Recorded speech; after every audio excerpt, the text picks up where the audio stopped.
Very good morning to all of you. तो आज का जो क्लास एक्चुअली नेटवर्क प्रॉब्लम हो रहा है ना, तो लाइव क्लास नहीं हो सकता है ना, इसलिए आज जो हम क्लास जो है वो वीडियो रिकॉर्डिंग के थ्रू आपको शेयर कर लूँगा मैं। ठीक है, तो एक्चुअली कल का जो टॉपिक यही है, जो कल नेटवर्क इशू की वजह से हमने ये टॉपिक पूरा नहीं कर पाए थे, है ना। तो आज जो हमारा जो टॉपिक है वो बायो मेम्ब्रेन ट्रांसपोर्ट। ठीक है, हम जो फंक्शन शुरू किए थे ट्रांसपोर्ट, ठीक है, ट्रांसपोर्ट एक्चुअली परिवहन होता है जिनमें कोई भी पदार्थ होता है, ठीक है, चाहे वो अणु हो, आयंस वगैरह हो, उन्हें एक स्थान से दूसरे स्थान तक ले जाना मतलब ट्रांसफर करते हैं, है ना, तो वो ट्रांसपोर्ट होता है। ठीक है, और यहाँ पर जो ट्रांसपोर्ट जो हो गया वो बायो मेम्ब्रेन जो होता है कोशिका झिल्ली के थ्रू यहाँ पर ट्रांसपोर्ट होगा, है ना। तो बायो मेम्ब्रेन में हम देखेंगे कि कोई भी पदार्थ, अणु, जो मॉलिक्यूल्स जो होता है, ठीक है, कोई भी मॉलिक्यूल हो गया, ठीक है, चाहे वो आयंस हो, ठीक है, या कोई भी मटेरियल या सब्सटेंस बोले, यहाँ पर सब्सटेंस जो होता है, ठीक है, इसे क्या करेंगे, यहाँ पे ट्रांसपोर्ट करेंगे, किसके, सेल के। ठीक है, ये मान लीजिए ये सेल है, ठीक है, तो ये सेल के जो आउटर लेयर जो होता है वो सेल मेम्ब्रेन होता है। ठीक है, तो इस सेल मेम्ब्रेन के थ्रू क्या होगा, जो मॉलिक्यूल, आयन या जो सब्सटेंस जो है वो इस सेल के अंदर में, अर्थात इस बायो मेम्ब्रेन के थ्रू अंदर या बाहर क्या करेगा, आर पार होगा या अभिगमन करेगा, तो वही होता है बायो मेम्ब्रेन ट्रांसपोर्ट।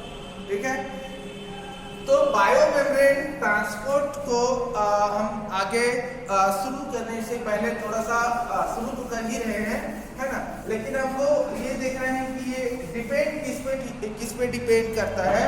ठीक है, तो बात करें डिपेंड की, बात करें निर्भर, ठीक है, तो निर्भर की बात करें तो सबसे पहले हमको ये देखना है कि ये जो किसी भी सेल के जो सेल मेम्ब्रेन जो होता है, ये जो सेल मेम्ब्रेन जो है वो किस प्रकार के सेल मेम्ब्रेन है वो डिपेंड करता है। ठीक है, तो पहले यहाँ पर हो जाएगा मेम्ब्रेन की बात करते हैं, यहाँ पर पहला मेम्ब्रेन। ठीक है, पहला नंबर पे हमारा यहाँ पर जो डिपेंड जो रहेगा वो मेम्ब्रेन के ऊपर डिपेंड रहेगा कि यहाँ पर जो सेल जो ट्रांसपोर्ट होने वाला है फूड मटेरियल्स, तो वहां पर मेम्ब्रेन किस प्रकार के मेम्ब्रेन है।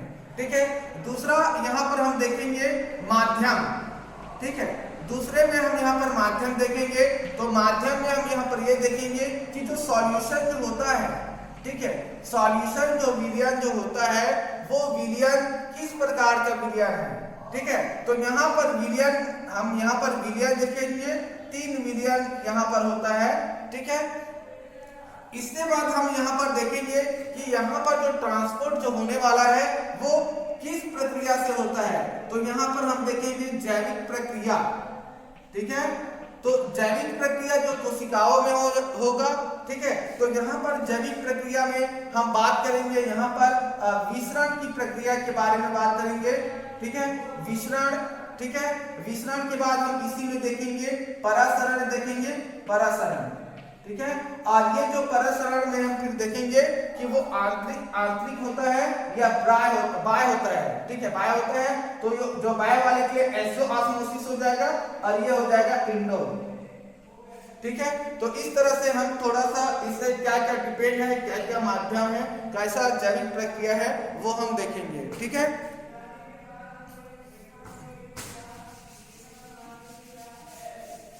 तो चलिए हम आगे कंटिन्यू कर रहे हैं। ठीक है, सबसे पहले बायो मेम्ब्रेन ट्रांसपोर्ट में हम देखेंगे मेम्ब्रेन, जो झिल्ली जो है, कोशिका जो झिल्ली है।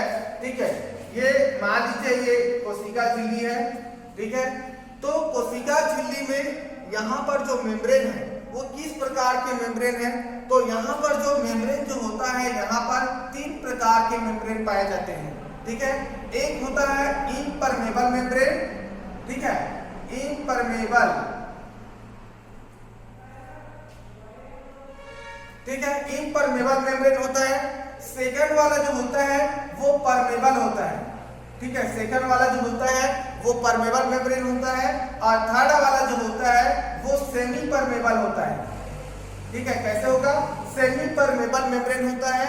ठीक है, तो मान लीजिए ये जो मेम्ब्रेन जो है वो क्या है? इम्परमेबल मेम्ब्रेन है। ठीक है, तो ये हो जाएगा इनसाइड, किसके इनसाइड? सेल के इनसाइड। ठीक है, और ये आउटसाइड। ठीक है, तो यहां पर भी सॉल्यूशन है बाहर में, और अंदर में भी सॉल्यूशन है। यहां पर सॉल्यूशन मतलब यहां पर सॉल्यूशन जो है एक्चुअली ये प्रोटोप्लाज्मा है, प्रोटोप्लाज्मा। ठीक है, तो सॉल्यूशन यहां पर देखते हैं तो सॉल्यूशन होता है। ठीक है, कोई भी सॉल्यूशन या जो विलयन जो होता है वो कैसे बनता है ना? दो या दो से अधिक पदार्थों के बना होता है कि सॉल्यूशन। तो यहाँ पर जो सॉल्यूशन जो होता है, ठीक है, इस सॉल्यूशन में क्या क्या रहता है? एक होता है सॉल्वेंट, ठीक है, और दूसरा जो होता है सॉल्यूट। ठीक है, वो दो, ये सॉल्वेंट और सॉल्यूट ये दो ऐसे पदार्थ हैं जिससे सॉल्यूशन का निर्माण होता है।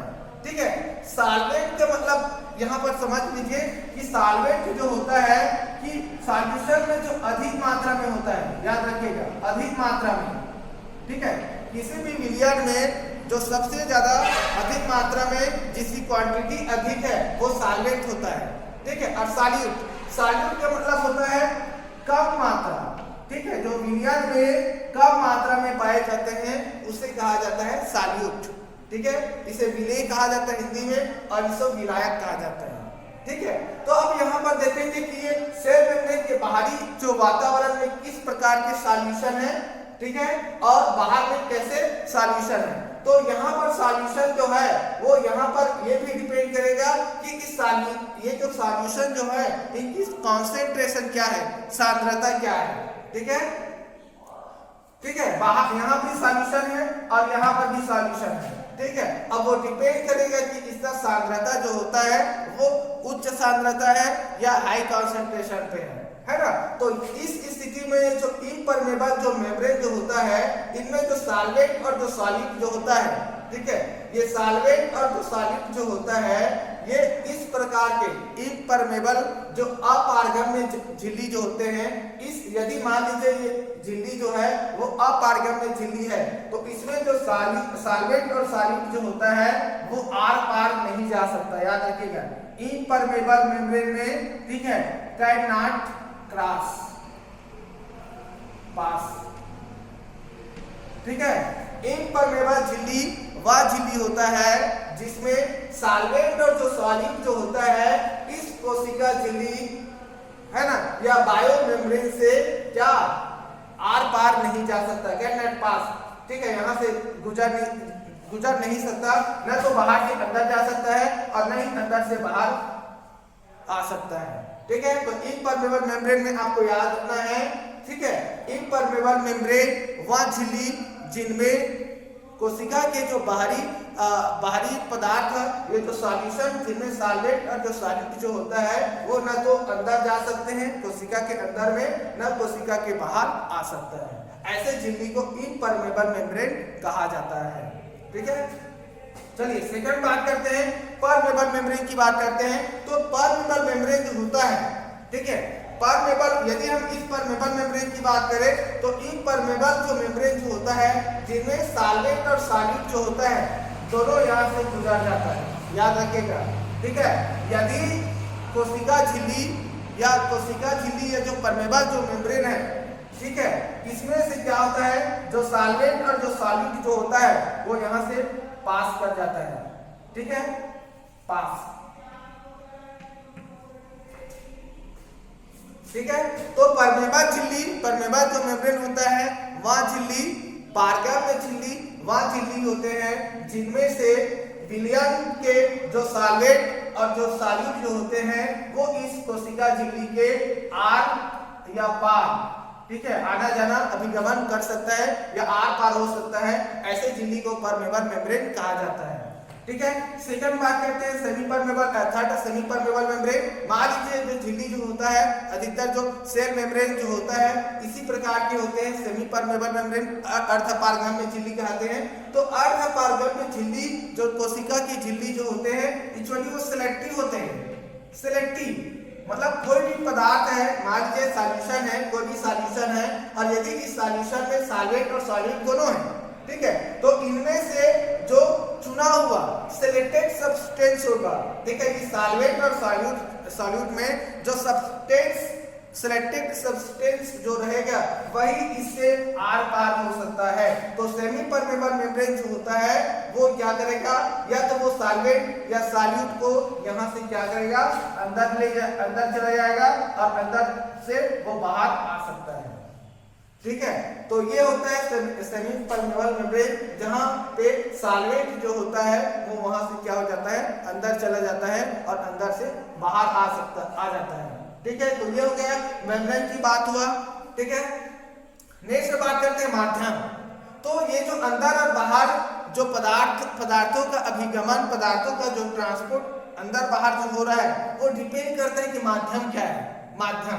तो यहाँ पर जो माध्यम के रूप में यहाँ पे सॉल्यूशन होता है, तो यहाँ पर सॉल्यूशन जो होता है आपको पहले ही बता दिया है कि विलयन जो होता है वो दो या दो से अधिक पदार्थों से मिलकर बना होता है, जिसे सॉल्वेंट और सॉल्यूट कहा जाता है। यदि अधिक मात्रा में है, अधिक मात्रा में, जैसे कि कोई भी विलयन बनाना है, जैसे कि पानी से विलयन बनाया जाता है, तो पानी है और पानी में हमने शुगर को डाल दिया, ठीक है, तो पानी जो होता है, ठीक है, ये जो पानी जो है H2O जो पानी जो होता है वो सॉल्वेंट है, ठीक है।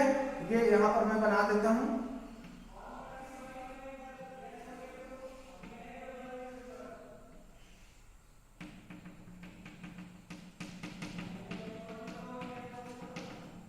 ठीक है। तो ये वाटर है H2O, ठीक है, और यहाँ पर यदि मान लीजिए हमने साल्ट डाल दिया, ठीक है, या तो फिर मान लीजिए हमने यहाँ पर शुगर डाल दिया, शुगर सॉल्यूशन या साल्ट का सॉल्यूशन, ठीक है।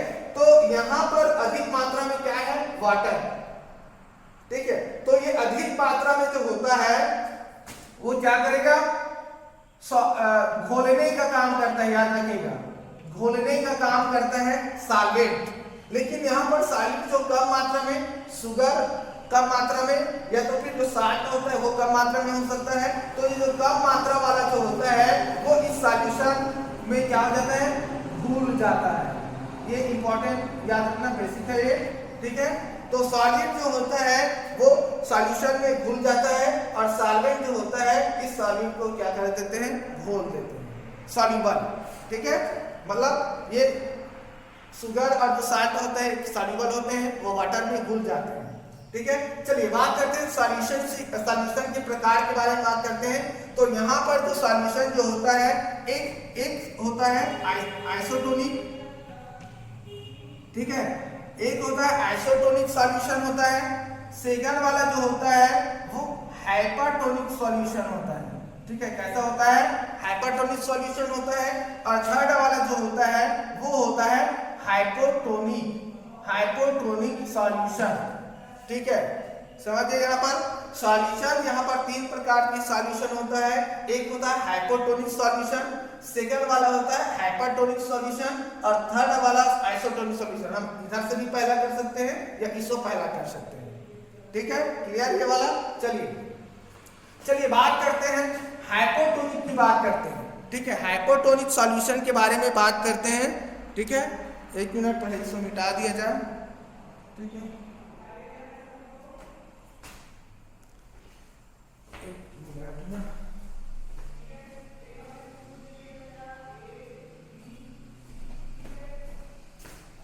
चलिए इसको हम मिटा देते हैं, ठीक है, थोड़ा सा और क्लियर हो जाएगा अच्छे से।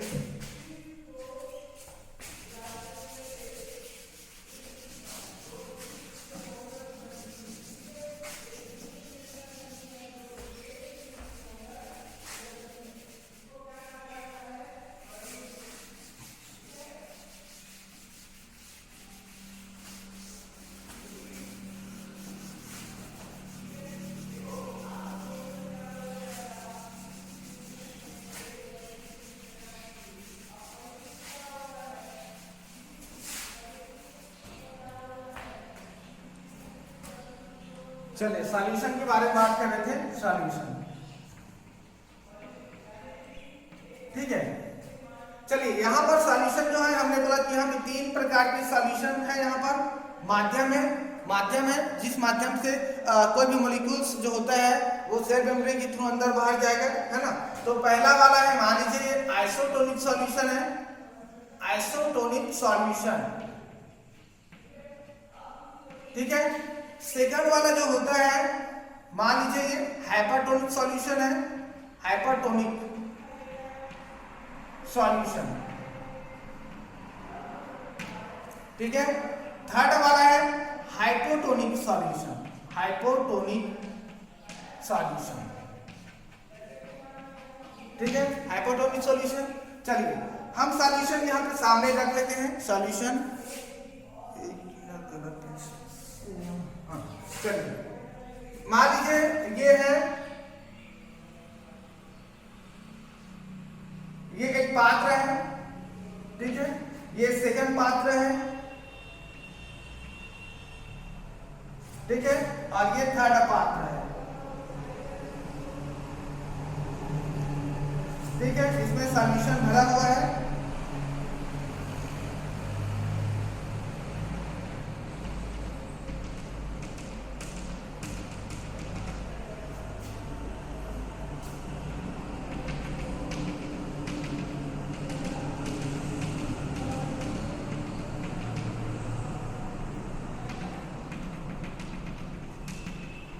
ठीक है। देखिए ये बन गया हमारा सॉल्यूशन।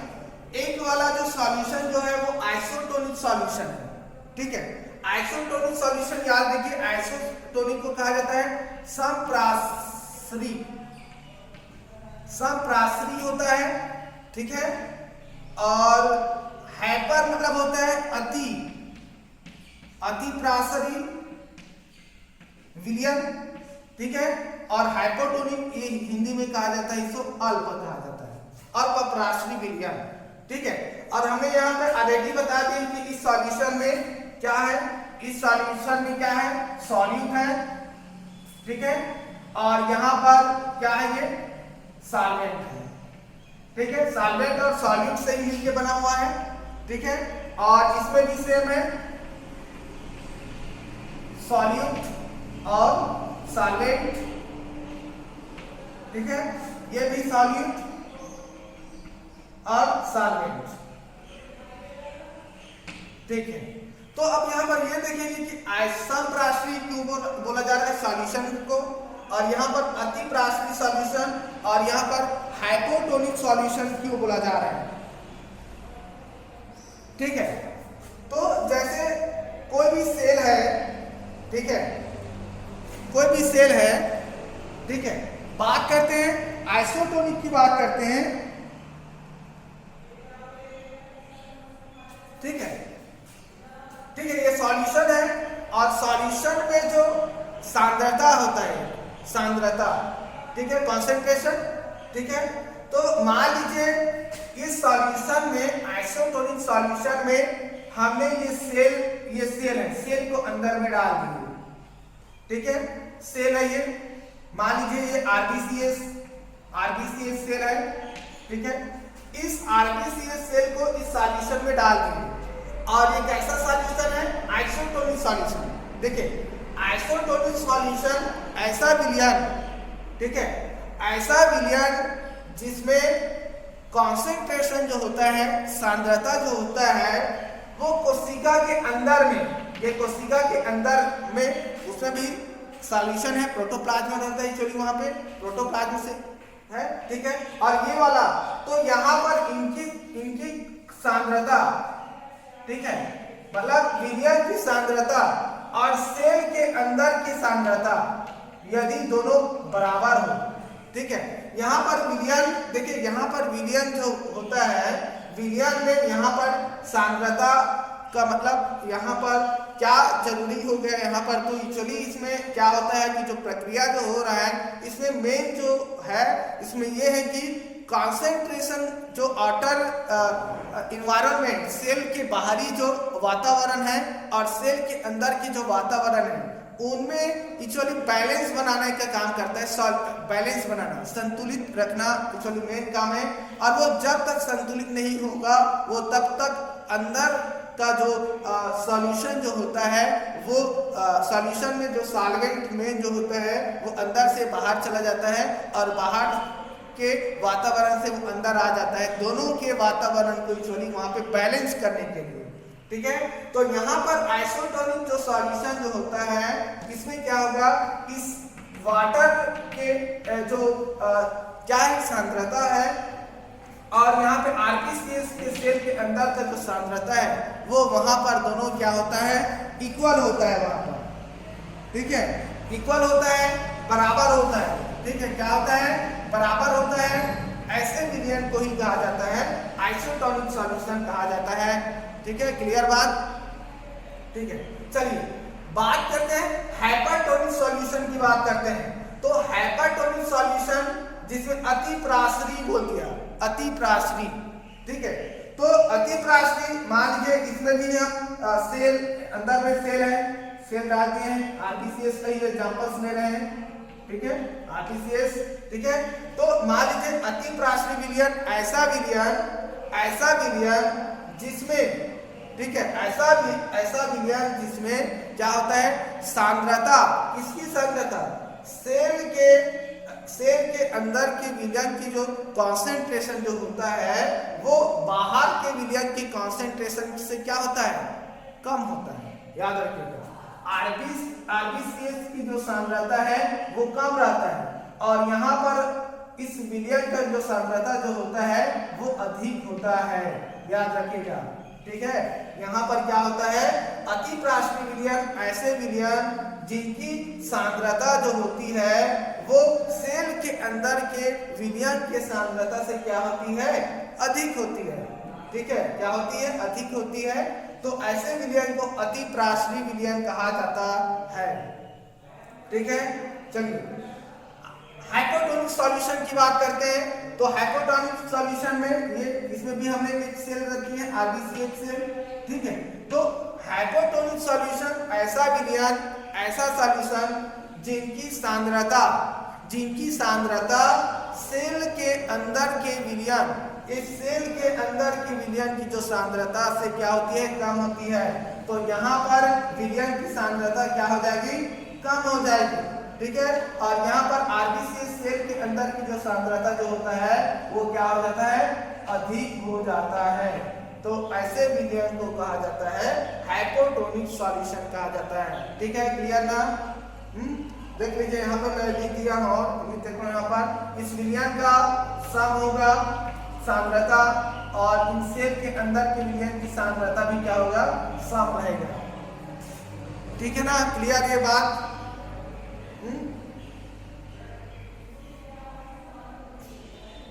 ठीक है, एक बार और मैं रिपीट कर रहा हूं।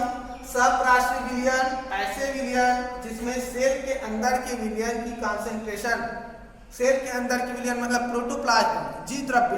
ठीक है, तो जीव द्रव्य की कॉन्सेंट्रेशन जो होता है वो विलयन की कॉन्सेंट्रेशन से क्या होता है, इक्वल होता है। तो ऐसे विलयन को सप्रासरी विलयन कहा जाता है। दूसरा अति प्रासरी विलयन, हाइपरटोनिक सॉल्यूशन। तो हाइपरटोनिक सॉल्यूशन में क्या होता है, विलयन की जो कॉन्सेंट्रेशन जो होता है, ठीक है, विलयन की कॉन्सेंट्रेशन जो होता है, ठीक है, विलयन की कॉन्सेंट्रेशन जो होता है वो सेल के अंदर, सेल या जीव द्रव्य या सेल के अंदर के विलयन की कॉन्सेंट्रेशन से क्या होता है, अधिक होता है। मतलब यहाँ पर विलयन का कॉन्सेंट्रेशन अधिक होगा और आरबीसीएस जो सेल है उनकी सांद्रता कम होगी। ठीक है, चलिए हाइपोटोनिक सॉल्यूशन ऐसे सॉल्यूशन जिनकी जो सांद्रता जो होती है वो सेल या जीव द्रव्य की सांद्रता से क्या होती है, कम होती है। तो ऐसे सॉल्यूशन को हाइपोटोनिक सॉल्यूशन कहते हैं। ठीक है, ये आप लोग डायग्राम बना लीजिए, देख लीजिए। ठीक है, जब तक मैं पानी पी रहा हूँ।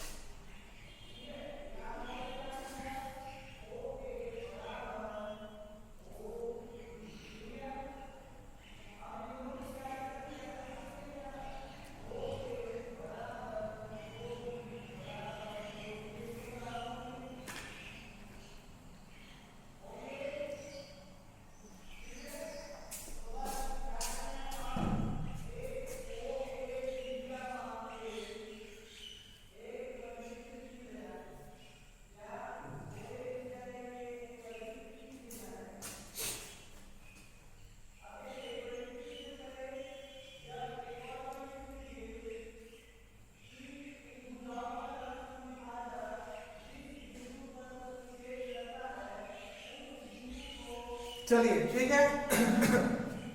अब इसके बाद आ जाते हैं हम परासरण। जैविक प्रक्रिया में आ जाते हैं परासरण। ठीक है, प्रक्रिया है प्रक्रिया परासरण। परासरण को कहा जाता है ऑस्मोसिस कहा जाता है, ऑस्मोसिस।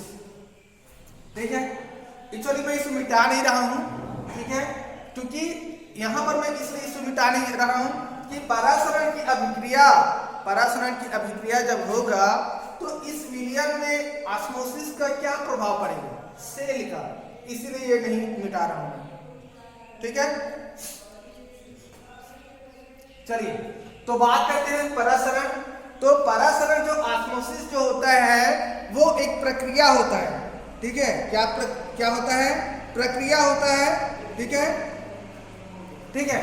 तो यहाँ पर जो प्रक्रिया जो होता है, दो प्रकार के प्रक्रिया होते हैं। एक होता है परासरण की प्रक्रिया और एक और प्रक्रिया होता है जिसे कहा जाता है डिफ्यूजन। क्या बोलते हैं? डिफ्यूजन कहा जाता है, विसरण की प्रक्रिया कहा जाता है। दो प्रकार की प्रक्रिया है यहाँ पर, एक है ऑस्मोसिस परासरण और सेकंड है डिफ्यूजन विसरण। ठीक है, या बोल सकते हैं कि जो परासरण जो होता है वो एक प्रकार की विसरण की प्रक्रिया है, लेकिन जो परासरण जो होता है वो विसरण की जैसा अपोजिट होता है। देखिए कैसे, देखिए परासरण जो होता है वो ऐसा प्रक्रिया है, ठीक है, जिसमें कोई भी विलयन के जो विलयन, इस विलयन में जो सॉल्यूट और जो सॉल्वेंट जो होते हैं वो आप जानते हैं कि ये सॉल्यूट और जो सॉल्वेंट जो होते हैं एक्चुअली यहाँ पर क्या होता है? अणु होता है, molecules, water molecules, H2O water molecules. यदि हम शुगर डाल दिए तो कार्बोहाइड्रेट शुगर के मॉलिक्यूल्स होता है ना। तो यहाँ पर इस सॉल्वेंट, इस विलयन के सॉल्वेंट या विलायक के जो अणु जो होता है वो ऑस्मोसिस की प्रक्रिया में क्या होता है? Low concentration. ठीक है, कैसा रहता है? Low concentration. ठीक है, लो कॉन्सेंट्रेशन से हाई कॉन्सेंट्रेशन की ओर क्या होता है? गमन करता है। ठीक है, याद रखिएगा। ठीक है, किसी भी विलयन के जो अणु जो होता है, ठीक है, किसी भी विलयन में, ठीक है, कोई भी विलयन है और उस विलयन में सॉल्वेंट विलायक के अणु, ठीक है, किसी भी विलयन में विलायक के जो अणु जो होता है वो लो कॉन्सेंट्रेशन से हाई कॉन्सेंट्रेशन की ओर क्या करते हैं? ट्रांसपोर्ट करते हैं। तो ऐसे अभिक्रिया को परासरण की अभिक्रिया कहा जाता है। ठीक है, और इसके ठीक विपरीत विसरण। विसरण की प्रक्रिया में क्या होते हैं कि इसमें जो अणु जो मॉलिक्यूल्स जो होता है वो हाई कॉन्सेंट्रेशन, ठीक है, कैसा? हाई कॉन्सेंट्रेशन से लो कॉन्सेंट्रेशन की ओर क्या करेगा? मूवमेंट करेगा। ठीक है, क्लियर ना? ठीक है, ऑस्मोसिस में लो कॉन्सेंट्रेशन से हाई कॉन्सेंट्रेशन की ओर मूवमेंट करेगा, जबकि डिफ्यूजन में क्या होगा? जो मॉलिक्यूल्स जो होता है वो हाई कॉन्सेंट्रेशन से लो कॉन्सेंट्रेशन की ओर करेगा। देखिए जैसे कि मान लीजिए, देखिए यहाँ पर लो है, ठीक है, ये मान लीजिए ये लो है, ठीक है, और हाई, ये हाई हो गया। मान लीजिए कोई भी जगह है, कोई भी स्थान है, मान लीजिए ये स्थान है और ये पहाड़ है। ठीक है, अब यहाँ पर ये जो ये नीचे है, ये लो मतलब नीचे ना, ये लो मतलब नीचे, ये नीचे है, निम्न है ये, या कम है, निम्न है कम, इसकी हाइट कम है ना जी, और इसकी ज्यादा है। तो यहाँ से क्या होगा? लो से हाइट की ओर क्या करेगा? मूवमेंट करेगा। किसमें? इस ऑस्मोसिस में। ठीक है, लेकिन यही बात यदि हम विसरण की बात करें तो विसरण में इस, ठीक है, विसरण में क्या हो जाएगा? ये हाइट है, मतलब ये हाई है, ऊंचाई पे है, और ये लो पे है ना। तो यहाँ पर विसरण की अभिक्रिया में क्या करेगा? हाई से लो की ओर क्या करेगा? मूवमेंट करेगा। ठीक है, तो वाटर मॉलिक्यूल्स जो होता है या कोई भी सॉल्वेंट का मॉलिक्यूल्स जो होता है डिफ्यूजन की प्रक्रिया में हाई से लो कॉन्सेंट्रेशन की ओर मूवमेंट करेगा, जबकि ऑस्मोसिस की प्रक्रिया में लो से हाई की ओर मूवमेंट करता है। तो अब यहाँ पर मैं बताने वाला हूँ कि इस प्रसरण की प्रक्रिया से इस विलयन में क्या प्रभाव पड़ता है। यदि आइसोटोनिक विलयन है, यदि वो हाइपरटोनिक सॉल्यूशन है, यदि वो हाइपोटोनिक सॉल्यूशन है, तो उस ऑस्मोसिस की प्रक्रिया का इस पे क्या प्रभाव पड़ेगा। ठीक है, क्या प्रभाव पड़ेगा, चलिए देख लेते हैं।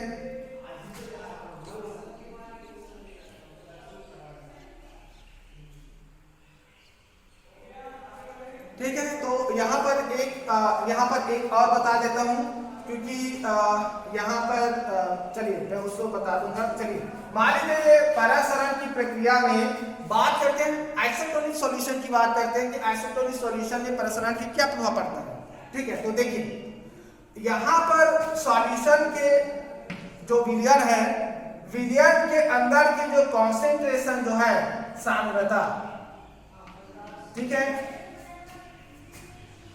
ठीक है, किसी भी इस आइसोटोनिक सॉल्यूशन की जो सांद्रता जो है, सेल के अंदर के विलयन जो प्रोटोप्लाज्म है, जीव द्रव्य है, उनकी सांद्रता दोनों क्या है, यहाँ पर इक्वल है। तो ऐसे कंडीशन में विलयन में लगने वाले विलयन में और प्रोटोप्लाज्मा के विलयन, जो प्रोटोप्लाज्मा जीव द्रव्य है वो भी एक सॉल्यूशन है, विलयन है, उनमें जो मूवमेंट जो होगा क्या होगा, प्रसरण ही हो रहा है, लो से हाई की ओर हो रहा है। तो इनमें जो एक दाब लगेगा, प्रेशर पड़ेगा, ठीक है, क्या पड़ेगा, प्रेशर पड़ेगा। ठीक है, ठीक है, तो यहां पर ठीक है, ये अंदर जा रहा है, ठीक है, और अंदर से बाहर आ रहा है। ठीक है, बाहर से अंदर जा रहा है और अंदर से, ठीक है,